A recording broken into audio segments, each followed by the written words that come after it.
Prime Minister,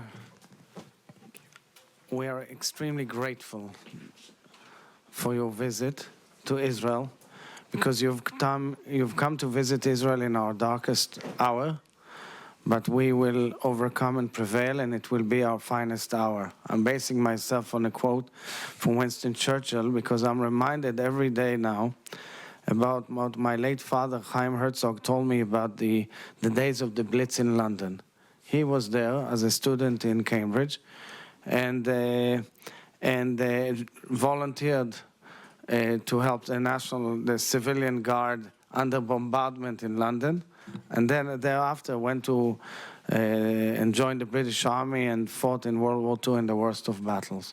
And he always told me what impressed him most was the incredible spirit of the British people under fire. This is the spirit, Prime Minister Sunak, that you will see here in Israel. The way our nation has risen following the horrendous attack, following the shock and the trauma, with enormous pain that we are carrying with us on an hourly basis, truly. Another story and another story and another story of shocking stories, shocking. People being burnt and tied up in barbed wire, and you can only think about a family just before they're totally murdered and heads cut off, and all the things that you've been hearing and listening.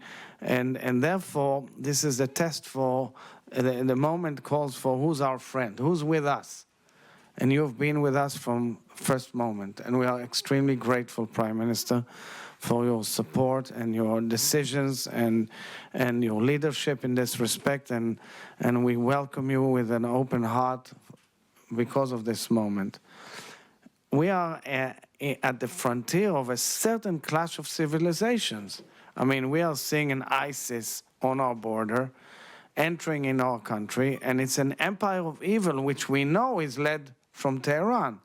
It's a coalition of evil led from Tehran, which has its forks up in the Lebanon, which has left havoc in Syria, Yemen, and Iraq. This is the real international interest, security interest of all the nations of Europe. And this is how we feel and see this moment. And therefore, the fact that you are here gives us a certain sense of responsibility and a kind of support for the fact that we are there to uproot the military capabilities of this enemy, so that we can bring back, as decent, honest, innocent people to live back on the border and live in peace with their Palestinian neighbors. We believe that both nations deserve peace. And we are grateful to you for your efforts on all fronts. We listen very carefully to your message and President Biden's message and other leaders on the need for a humanitarian relief program for the people of Gaza who are moved out of the war zone in order for us to carry out our inherent right of self-defense. And I thank you for your very strong support for a right of self-defense and your support of the Jewish community. Your attendance in the synagogue in Finchley meant so much to the Jewish people and the Jewish world as such, and I'm grateful for that as well.